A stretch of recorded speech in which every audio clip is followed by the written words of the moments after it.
With the release of this October episode, it means Halloween season has officially come and gone. And that really bums me out, guys. I love Halloween. I love watching scary movies or forcing Andrew to play co-op horror games with me. But just because Halloween is over doesn't mean there isn't anything left to be scared of. For example, nothing scarier than one look at my backlog and all the games I still want to play before the end of the year. If you find yourself in the same spot, then you've come to the right place, where we talk about all the co-op games that came out last month, all the co-op games coming out in the next months, and any co-op news in between. You already know it's the co-op monthly for October, so let's get to it. If you listened to Gabe's intro and didn't feel in the same spot as he was of having a large backlog, I have potentially good or bad news depending on your perspective. October is about to change that. Starting with the early access launch of Wizard of Legend 2, a fast-paced spell-slinging Hades-like with both local and online co-op. Currently it's only 2-player co-op but will be updated to 4-player co-op when the game gets its 1.0 launch. Right now the title is sitting at a mixed 61% user rating on Steam, but I wouldn't write it off yet. A lot of the complaints are calling out a lack of content, which is often the case with early access launches. Most user reviews still seem to praise the title for excellent action even if the game leans heavily into the Hades comparison. It's a title we missed at launch but we'll definitely be checking out when it rolls around again at 1.0. All You Need Is Help quietly launched early in the month and brings local party-like puzzle co-op gameplay to a couch near you. You might remember from trailers that the game centers on players embodying Tetris-like pieces as they try and solve mini puzzles, with physics often getting in the way. I couldn't find any real feedback, so I suggest trying this on Game Pass if it looks interesting to you.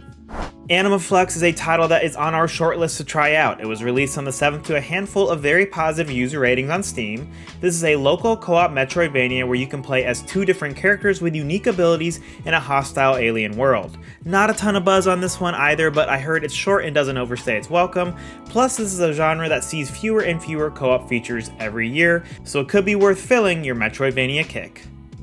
Diablo 4's first expansion, Vessel of Hatred, launched on the 8th to universal critic acclaim, garnering a mighty 84 on OpenCritic. It was praised for its new class, the Spiritborn, a martial artist with different guardian spirits that help diversify its build potential.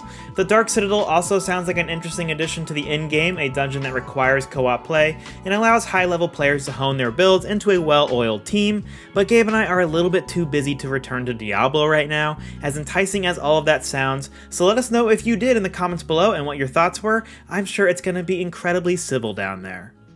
Starship Troopers Extermination received its 1.0 update and came to consoles on the 10th, but it didn't wow the critics, receiving a weak 63 over on OpenCritic, and the recent reviews on Steam brought its rating down to a 43% mixed. IGN admitted the game could be fun with friends but felt grindy and unorganized, and many critics pointed out the single-player campaign was laughable at best. It's too bad. Sounds like an experience we can chalk up to a future Game Pass try if you have enough buddies subscribed to the service. One title you might have missed was Nikoderiko: The Magical World, launching to consoles halfway through the month.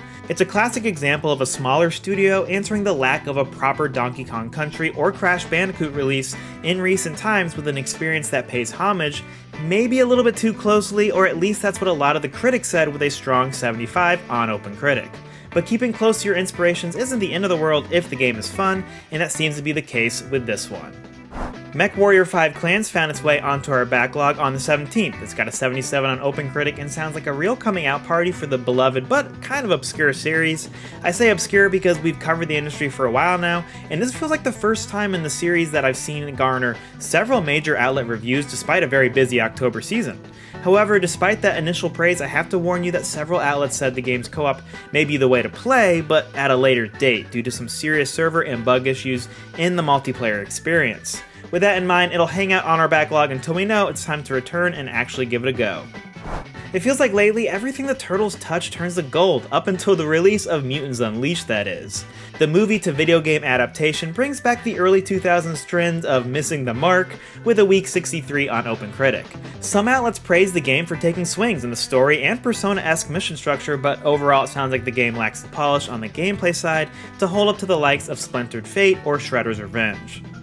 Another title that certainly missed the mark in the past is Wayfinder, originally launching as an MMO-light experience that you might remember for its terrible server issues when it first launched. The team has scaled the project back into a single-player / 3-player online co-op experience, opting to eliminate any and all traces of its live service origins. Now with its 1.0 console launch on the 21st, we can report that it seems to have landed well, with the recent reviews on Steam bolstering all the way up to a very positive 84%. Unsurprisingly, the title didn't get a lot of buzz on its second go, with only God is a Geek giving it an 8 out of 10 in terms of major outlet coverage. Hopefully it's enough to show that the live service route is a path that should be less trodden, and that co-op titles don't all need to be littered with microtransactions to be successful. A few early access titles as we wind down the month, starting with Link Banner of the Spark, a title that we got to check out and even interviewed the devs on. Be sure to check out our content on that some other time on the channel. So far, it's been received well, with a very positive 90% from users on Steam that we can confidently back. We enjoyed the combo of isometric hack-and-slash combat paired with Animal Crossing-inspired town building. The game hits both of those sides well and is 100% worth checking out if you've wanted a cozy action game to enjoy with your friends. We've got it queued up for a guaranteed 1.0 return whenever the team is done cooking up the rest of the content. The next title launched into early access was No More Room in Hell 2, unfortunately an example of a title that puts the early in early access. Currently it's got a 42% mix on Steam ratings, thanks to a healthy dose of bugs and server issues, but the experience still shows promise. It's a different take on the extraction genre with no PvP, but instead a tough roguelite loop of dropping into a map, separated from your friends needing to find each other to try and survive the match. Both Gabe and I are keen to check it out, but like us, it might be best to let the game cook a little longer in the oven before diving in. Speaking of cooking, the team over at Motion Twin are onto something special with Windblown, our last early access title to talk about this month. We also got to jump in here and can again back up the very positive Steam user reviews. Man, does this game absolutely rip. Its super fast-paced gameplay feels great in practice and works surprisingly well in co-op. They've snuck in some nice cooperative features here, like choosing your roguelike power-ups together, or hiding the effects of your friend's attacks to keep the screen from feeling too cluttered in a fight. Check out our impressions to hear more, but the TLDR is you don't need to wait for 1.0 on Windblown, it's got the juice already. Black Ops 6 has brought Call of Duty back to the forefront of our minds in more ways than one. Both the single-player campaign and cooperative zombie mode are headlining the critics' reviews, pushing the title to a mighty 84 and helping wash out the bad juju of last year's failures. It's brought Gabe, myself, and our friends Christian and Jake back to the series for the first time in over a decade, which means I can give you guys our quick impressions on the zombies mode. It's good, maybe even great, and we had trouble putting it down since it launched. 100% worth a download on Game Pass for the zombies mode alone, and it sounds like it could be worth a buy for those other parts too. The last full release I want to mention is the drop of Human Fall Flat VR yesterday. The premise is in the name, I'm sure it's a good time, but I have nothing to go off of. As you can see, the footage is not super helpful, so go enjoy that if you're in a VR friend group. I want to finish out the month reminding everyone on a few ports that came to consoles, starting with Corekeeper releasing for the Switch on the 27th. It's an excellent survival sandbox with 8-player online co-op. Then we've got the console port for Wildermyth, a Baldur's Gate-like experience now on all the consoles with local 4-player co-op. And finally, we got the console port to Xbox and PlayStation for the long-running early access period of Phasmophobia, which was released just in time for spooky season on the 29th. Game releases start to slow down a bit around the holiday season, but we still have some interesting titles coming in November. Announced in July, River City Saga 3 Kingdoms Next is set to release on November 6th for Steam, Switch, and PlayStation consoles. This is the sequel to River City Saga 3 Kingdoms, a spin-off from the main series which covers a version of Romance of the Three Kingdoms, a historical Chinese novel. If you've played the original games, you can expect the same wacky arcade beat-em-up combat, and the game will also feature 2-player co-op supporting both online and local modes. So I never actually heard about Unrailed, but its sequel Unrailed 2 Back on Track is set to release on November 7th, and it sounds awesome. It's a co-op roguelite where you work together to complete a railroad in procedurally generated maps. It looks like it toes a fun balance of coordination and chaos, and it features 4-player co-op via both online and local modes. This is definitely one I want to try out sometime when it comes to Steam next month, so make sure you add it to your wishlist if you feel the same way. Sea of Stars was one of the biggest RPGs of last year, ultimately landing with an 89 on OpenCritic. It's a game I played myself and mostly liked despite having some issues with it. Now, a year after its initial release, the game is getting a big free update which adds 3-player local co-op. The Dawn of the Equinox update also revamps the combat system and makes some changes to the prologue among other improvements. Like I said, I like this game, but I really think I would have loved it had I played it in co-op. So whether you've heard of Sea of Stars or not, next month looks like the best time to check it out. The last big release we have circled in our calendar is LEGO Horizon Adventures, which is coming to all consoles on November 14th. Despite this being one of the most unexpected reveals, the more we've seen of this game, the more we're excited for it. If you're still not sold though, we recommend checking out the last round of previews which hit our YouTube streams earlier this month. IGN's preview in particular highlighted what we've all been thinking. How is it that we're just now getting a co-op Horizon game? They said it works great in 2-player co-op, and so we're stoked to try it for ourselves.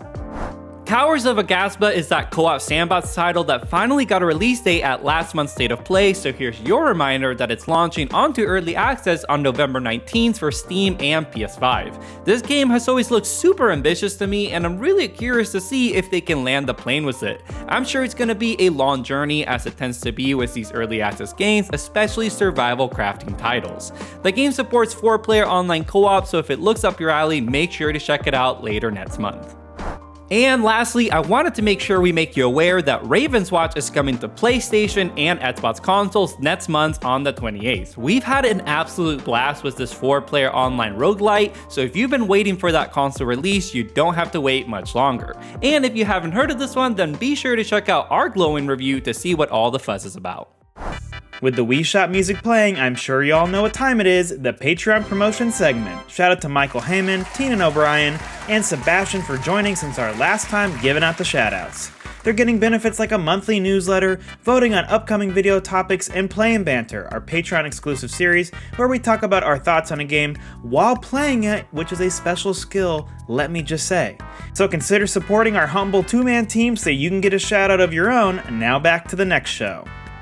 Let's kick off our news segment with a few updates on release titles, starting with Ember Knights, one of my favorite co-op roguelites, just got a big DLC update with the Wrath of the Architects DLC. This paid DLC added 4 new bosses and mini-bosses, new worlds to explore, 2 new weapons, and much more. The best part is the update is only $10, which is a steal for a game that already has so much replayability and is getting even more now. I know I'm a broken record with this game, but if you haven't had the chance to check it out, there's no better time to dive in. Speaking of new content, the team at Saber Interactive revealed their post-launch plans for Warhammer 40k Space Marine 2 in a recent overview trailer. We got a look at what we can expect from Season 2 and beyond, and it's some pretty exciting stuff. This next season will include a brand new operation fighting this huge Tyranid called the Biotitan. Future updates will introduce new cosmetics, weapons, and even a new Horde mode. Hell yeah to that. Happy to see a healthy amount of content planned to keep us coming back to this truly great game. Towerborn is just starting its early access journey, and we got a look at their brand new Dustvale seasonal event, which sees you earn all sorts of spooky cosmetics. It looks pretty cool, hoping they do something similar for the holiday season. And before we move on to the next section, I'm gonna ask everyone to take a moment of silence as we mourn the loss of Concord. You were a pretty solid shooter, with maybe not the best character designs, but man did it feel good to pop that teleport move with Lizzie, Bitsy, nah, pretty sure it was Izzy. Anyways, your cosmetics were total no, seriously, they really sucked. But we had some fun playing a couple matches, and that's how we'll remember Concord here at the Co-op Bros. A flawed but fun game. Okay, so jokes aside, Sony has decided to close down Firewalk and thus shut down Concord for good. Regardless of your opinions of the game, it really sucks to see some objectively talented people lose their jobs. I'm hoping everyone lands on their feet and can move on to some more sustainable positions. We've got quite a few news bits on upcoming titles, so let's get into it. 33 Immortals has officially delayed its early access launch on Xbox and PC to 2025, citing the need to polish unexpected stability issues. As always, that's fine with us. Nothing is worse than server issues plaguing the launch of a great co-op game, and from our experience playing the closed beta earlier this year, 33 Immortals is shaping up to be exactly that. Surfpunk was announced a few months back, and while it sounded like an interesting premise, riding surfboards through archipelagos as you gather materials and extract, we now have some more concrete details thanks to its recent gameplay overview trailer. Think of this as a hack-and-slash extraction title where you enter a set of randomly generated islands and you try to find different powerful materials to bring back to your base to upgrade your character for future runs. As you explore the islands, you're going to learn where the items and upgrades that you need are located, so you'll hop on your surfboard and head to different areas within that run. Eventually, when you find the loot you came for, you begin the extraction process and surf out on a giant tidal wave with your team. That's super cool. Looks awesome, but we don't have a release date yet, so consider wishlisting the title over on Steam to stay up to date. Sand is an upcoming PvPvE extraction shooter that gives the genre a Sea of Thieves-like feel, thanks to your squad piloting giant walking ships through the dune-like desert. IGN got to preview the title earlier this month and left making that comparison, commenting on how it was fun to decide between engaging or moving on from enemy ships while you try and find the best loot possible. I was also impressed with how you got to customize your ship with different blocks being placed with your engine room, guns, and the like. Still no release date here, but a title we're both keen to keep an eye on as it develops. Overthrown was recently announced as a city builder where you can pick up and throw your buildings around to help improve the efficiency of said city building. It's an odd gimmick to base a game around, but we're excited nonetheless thanks to its 6-player co-op shown off in the latest trailer. It's also got a lot of fast-paced action to keep the game from feeling dull. No release date yet, so another one to add to the Steam wishlist. Streets of Rogue 2's early access launch has been delayed again to an indefinite release window of sometime soon. While it is frustrating considering we've seen this happen more than once, it's important to keep in mind that this is a very small team working on a very ambitious project. If you need something to tide you over in the meantime, there's a demo available over on Steam.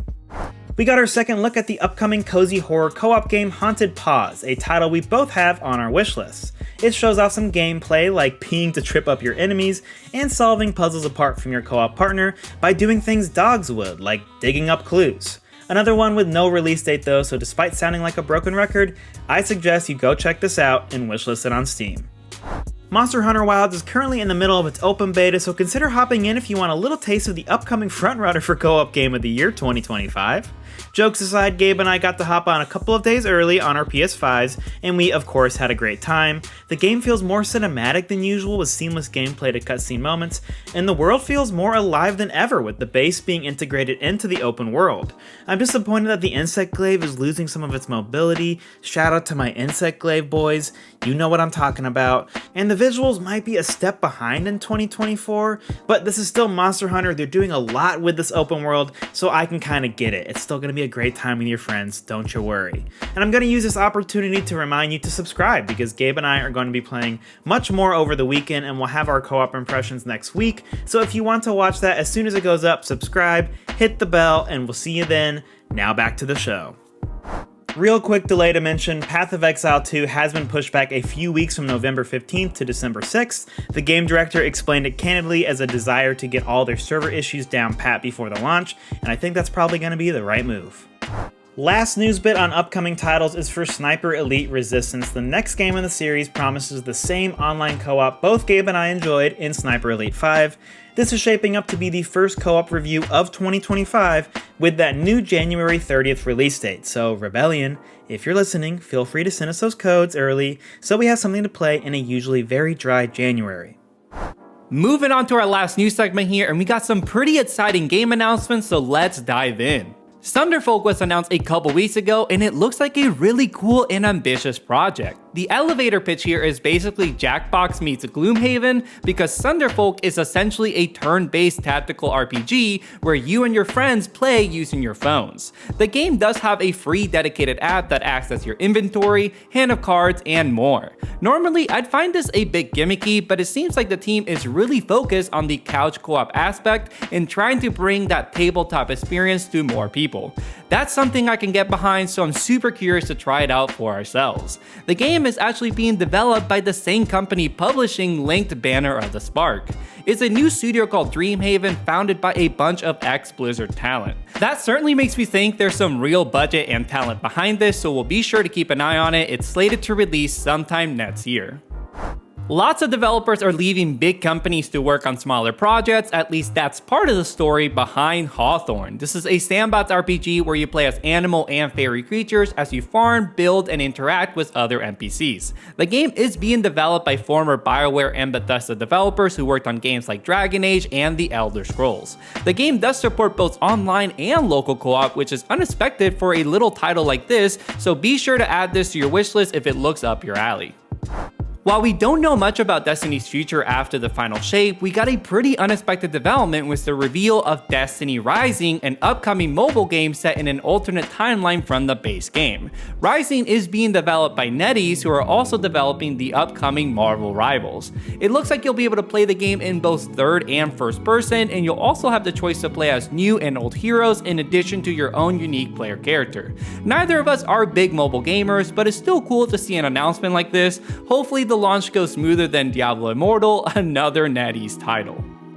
Xbox held a partner preview highlighting some upcoming titles, one of which being Subnautica 2. Subnautica is frequently referred to as one of the best survival games, and the sequel is adding 4-player online co-op as one of the marquee features. The game will be launching onto Early Access, but will also be coming to Game Pass sometime next year. And finally, we've come to our last news bit with the reveal of FBC Firebreak. This is a 3-player co-op shooter set in the same universe as Control and therefore Alan Wake. Something to know about me is that I'm a huge fan of Control and by extension Alan Wake. Alan Wake 2 was my favorite game of last year. So in theory, I should be pretty hyped for this, but the reveal fell flat for me and Andrew too. Maybe we're just tired of this kitschy Suicide Squad look and feel. It also didn't seem like it was doing anything super original compared to other co-op spin-offs like the Outlast Trials. To be fair, it's still super early and I'm sure there's plenty of time to win us over. Alright guys, with that we close out the month of October and begin our trek towards the end of the year. If you enjoyed the show, be sure to hit the like button, comment down below, or subscribe for more. We like to think of ourselves as the premier place to find the best co-op titles available, so consider hopping on that train if that sounds good to you. As always, shout out to our Patreon members who enjoy all sorts of extra goodies and help keep the channel going with their support. Until next time, we'll see you on another episode of the Co-op Bros.